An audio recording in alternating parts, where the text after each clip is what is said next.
In the summer of 1947, the world was stitching itself back together. Soldiers returned home to parades. Factories hummed with promise. And in small towns like Massillon, Ohio, where picket fences framed tidy front yards and church bells marked the hours, people clung to the quiet rhythm of ordinary life. But on June 24th, that rhythm shattered. Inside the whitewashed walls of Massillon City Hospital, a nursery meant to cradle newborns in warmth and safety became the stage for a nightmare. Two infants, Rosemary Morton, 4 months old, and Diane Brand, just 5 months, lay swaddled in identical linen blankets. Their cribs side by side. Nurses had checked on them hourly. Doctors had praised their progress. But by midday, the room erupted in chaos.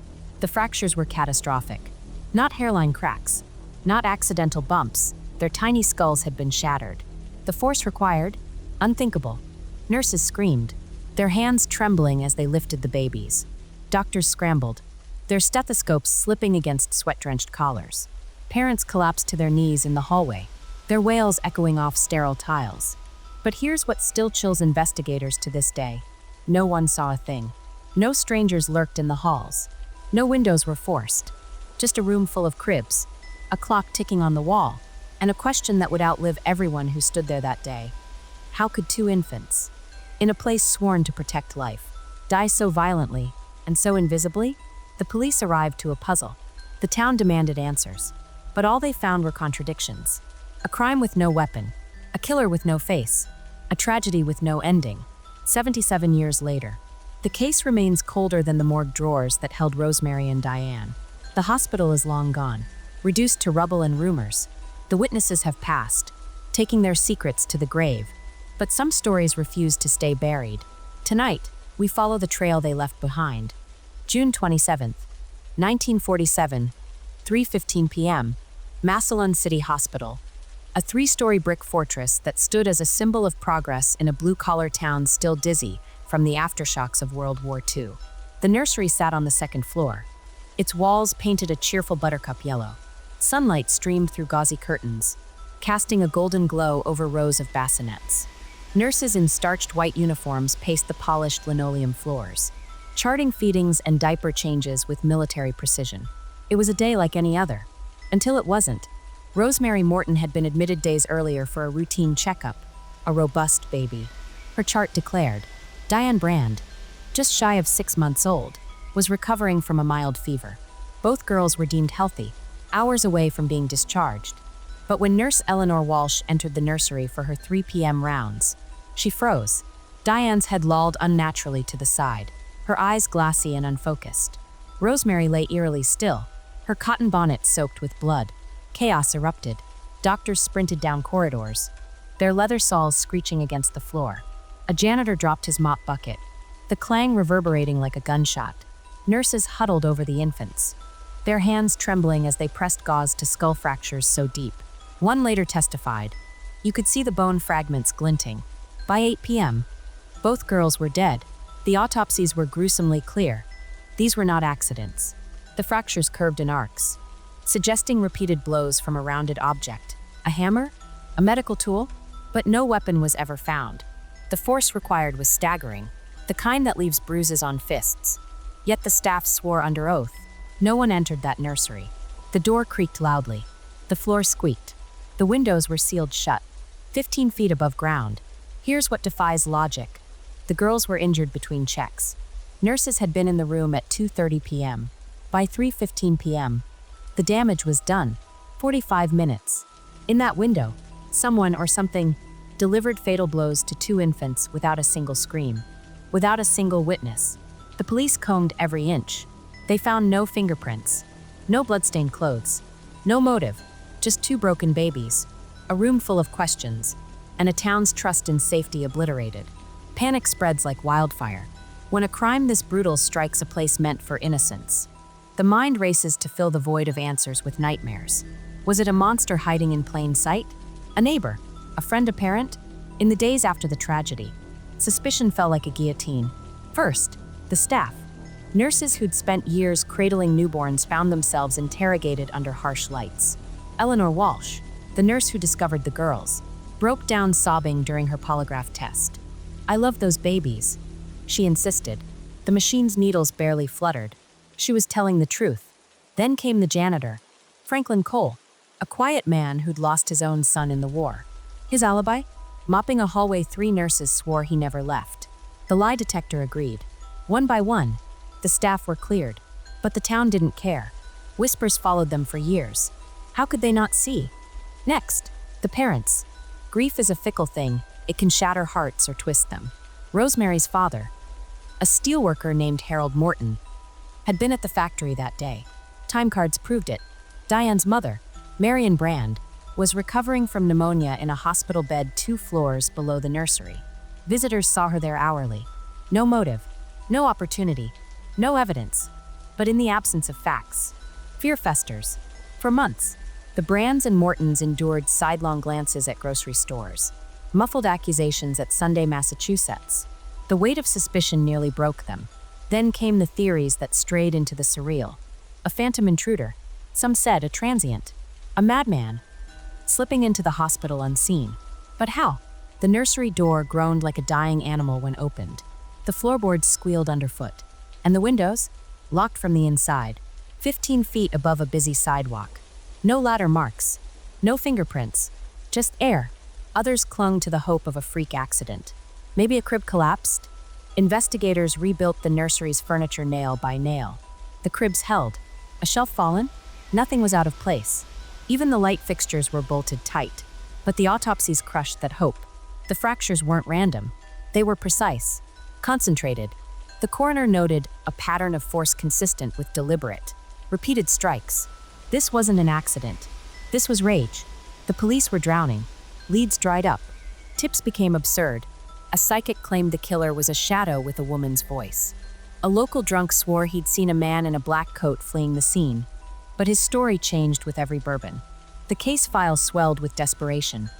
Interviews with milkmen, priests, even a traveling salesman who'd passed through town that week. All dead ends. Then, a glimmer. In 1951, a drifter named Roy Pritchard was arrested in Kentucky for assaulting a child. Massillon detectives raced to question him. But Pritchard had an alibi. He'd been in jail on June 27, 1947, for stealing a loaf of bread. By 1955, the case was ice. The files gathered dust. The detectives retired, their notes scribbled with phrases like "no viable suspects" and "God only knows." The hospital director banned all talk of the incident, fearing it would stain the town's reputation. But secrets don't stay buried in places like Massillon. They seep into the soil. Old-timers still argue at the VFW hall. It was a cover-up. One mutters into his beer. The cops knew who did it, but the guy had connections. Others blame a ghost, a stillborn child said to haunt the hospital, lashing out at the living. But the most chilling theory? The simplest, that the killer was someone everyone trusted. A face so ordinary, so unremarkable, it hid in the light. A parent who hugged their own child tighter that night. A nurse who handed a grieving mother a tissue. A neighbor who mowed his lawn the next day. Whistling, because that's the real horror, isn't it? Not the monster under the bed, but the one sitting at the dinner table. Smiling. Massillon never forgot. How could it? Some wounds don't scab over. They just bleed slowly, quietly, staining everything they touch. In the years after the tragedy, the town wore its grief like a second skin. You'd see it in the way mothers lingered a little longer at their children's cribs, checking locks twice before bed. In the way nurses at the hospital walked quicker past the nursery door, eyes fixed straight ahead. And in the way old friends at Bert's diner lowered their voices over coffee, glancing over their shoulders before daring to say the names aloud. Rosemary. Diane. The hospital tried to move on. For a while, life there pretended to be normal. New babies were born in the maternity ward. Flowers filled the lobby. But the nursery? It stayed empty. The yellow walls were repainted a clinical white, the cribs replaced with steel exam tables. Parents began requesting transfers to hospitals in Canton or Akron. Just to be safe, they'd say, avoiding eye contact. By 1952, the nursery was a storage room for broken floor stands and dusty linens. By 1965, the entire hospital shut its doors for good, but the building refused to die quietly. For decades, it rotted on Main Street, windows shattered, bricks crumbling, weeds clawing through the foundation. Teenagers dared each other to sneak inside at night, flashlights trembling in the dark. They'd come back pale and breathless, swearing they'd heard babies crying in the East Wing. Old nurse Eleanor Walsh, by then in her 70s, would chase them off with her cane, shouting, "Show some respect. Can't you let those poor souls rest?" The town split into two kinds of people, those who whispered and those who silenced. At St. Mary's bake sales, the whispers came coated in sugar. I heard Harold Morton drank himself to death by 53. He didn't. He just moved to Toledo and never spoke of Rosemary again. They say Diane's mother kept a lock of her hair in a locket till the day she died. She did. The locket was buried with her. The silencers? They'd change the subject to the weather or the high school football team. Let the past stay past, they'd say. But at night, alone in their beds, they'd stare at the ceiling and wonder. Then came the stories, not the kind in newspapers, but the ones passed hand to hand like stolen secrets. A night watchman claimed he'd seen a woman in a 1940s nurse's uniform roaming the abandoned hospital's third floor. Cradling empty air, a group of ghost hunters from Cleveland swore their EMF meters spiked near the old nursery. And every few years, when a local child went missing, a boy lost in the woods, a girl who ran away, the old fear would bubble up. What if it's happening again? But time doesn't care about mysteries. It marches. The Mortons and Brands scattered, some to graves, some to other states, carrying their grief like heirlooms. Diane's younger brother, born 3 years after her death, grew up watching his mother jump at the sound of sirens. She'd grab me so tight it hurt. He'd later tell a reporter, like she thought I'd vanish if she blinked. Rosemary's cousin, now a grandmother in Florida, still keeps a photo of the baby in her wallet. She'd be 77 this year. She says, "I wonder if she'd have my laugh." The hospital was finally demolished in 1998. A developer promised a shopping plaza. Instead, the lot sat empty for a decade, rainwater pooling in the rubble. Today, it's a parking lot for a Dollar General. Customers come and go, tossing cigarette butts where the nursery once stood. Most have no idea what happened there. But sometimes, an elderly local will pause in the middle of the asphalt. Staring at nothing, they'll shiver, even in July, and hurry back to their car. And the girls? Rosemary and Diane became footnotes. No annual vigils, no plaques, just 2 tiny headstones in Massillon Cemetery, their names weathered smooth by decades of snow and acid rain. The dates are wrong on Diane's stone, a typo from a grieving stonemason. Nobody ever fixed it, but in quiet corners, the question lives. At family reunions, when the wine flows and the room blurs, someone always brings it up. Do you think they'll ever find out who did it? The answer's always the same, a shrug, a sigh, a long sip of bourbon. Because the truth is, Massillon doesn't want an answer anymore. After 77 years, the killer, if they're even alive, is a ghost. A name wouldn't stitch the wound. It would just tear it wider. So the town carries on. It graduates seniors. It crowns Pumpkin Festival queens. It cheers for the Tigers on Friday nights. But drive down Cherry Avenue at dusk, past the Dollar General parking lot, and you'll feel it, the weight of a question mark etched into the earth, the whisper of 2 girls who never got to grow up, and the shadow of a truth that died with them. 77 years later, the facts are frozen in time. 2 infants, 1 hospital, a killer who vanished like smoke. But this story isn't about the monster. It's about the hole they left behind, the kind of hole that doesn't close, no matter how much dirt you shovel into it. Because true crime isn't just about the darkness. It's about the light that should have been there. The birthdays that never came. The first days of school that never happened. The ordinary, beautiful noise of 2 lives silenced before they began. We tell ourselves stories to survive. That evil has a face. That justice always comes. That hospitals are safe. And cribs are sacred. And the people we trust would never hurt us. But Rosemary and Diane's story rips those lies to shreds. It forces us to stare into the void and admit, there is no safe. There's only the illusion we cling to, like a child's blanket in the dark. Think about it. A nursery, the one place every parent believes is invincible. Doctors in white coats, nurses with gentle hands, machines that beep reassurance. But on June 27, 1947, that illusion cracked. And what crawled out of that crack? A truth we still can't swallow. That evil doesn't need a motive, doesn't need a reason. Sometimes, it's just there. A shadow that passes over a crib. A hand that strikes. A secret that outlives everyone it touched. This case isn't a puzzle. It's a mirror. Look into it. And what do you see? The parents who buried their daughters and then buried their grief. Because the world moved on while they stayed trapped in 1947. The nurses who scrubbed their hands raw, wondering if they'd missed a clue. The detectives who retired with folders full of what-ifs stuffed in their desk drawers. And us, the ones who hear this story and feel that icy finger down our spines. Not because it's shocking, but because it's familiar. We've all felt it. That moment in the grocery store when your toddler disappears from sight for 3 seconds. The nightmare where you're running toward a screen, but your legs won't move. The way you check the locks twice tonight. Even though you've lived in this house for years, Rosemary and Diane's story didn't invent that fear. It just gave it a name. But here's the thing about unsolved mysteries. They're not cold cases. They're live wires. They jolt us awake. They make us ask, what if it happens again? And could I stop it? And the heaviest question of all, do we even deserve answers? Because let's be honest, we've failed them. Failed Rosemary, failed Diane, failed their families, who still flinch when the phone rings past midnight. We failed by letting their story fade to a ghost story, a campfire thrill. Did you hear about that creepy old hospital? But this isn't folklore. It's a crime scene without a villain, a funeral without a eulogy. And in that empty space, we're forced to confront the ugliest truth of all. Some questions don't have answers. Some wounds don't heal. Some promises, like we'll keep your children safe, get broken. And no amount of time can glue the pieces back. So why does this case haunt us? Because it's not about 1947. It's about now. It's about the texts you send your partner. Did you check the baby monitor?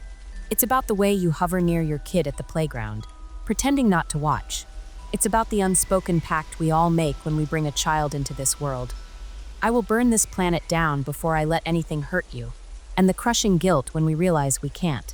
Rosemary and Diane never spoke a word, never took a step, but their silence screams louder than any confession.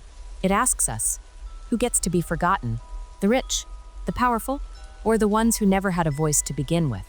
Their names are etched nowhere but a cemetery and a few yellowed news clippings. No museums, no documentaries. Just this, a story passed through whispers, fighting to survive. But maybe that's the point. Maybe unsolved mysteries aren't meant to be solved. Maybe they're meant to be scars. A reminder that for every monster caught, there's one still out there. For every justice served, there's a family staring at an empty chair. This case isn't a failure.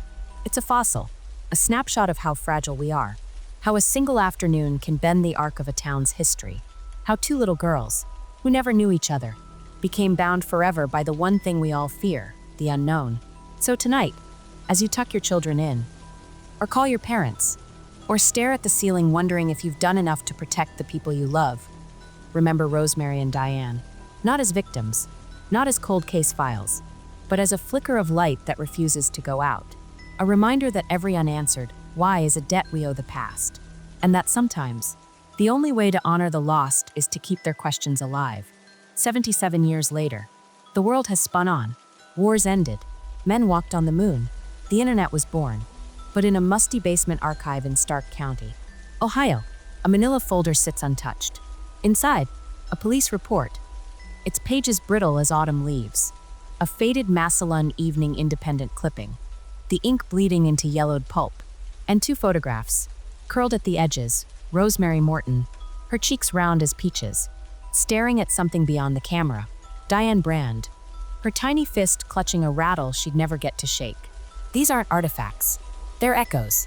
Echoes of a single question that outlived everyone who first asked it. Who were you before the world failed you? We'll never know if Rosemary would have hated broccoli or loved chasing fireflies.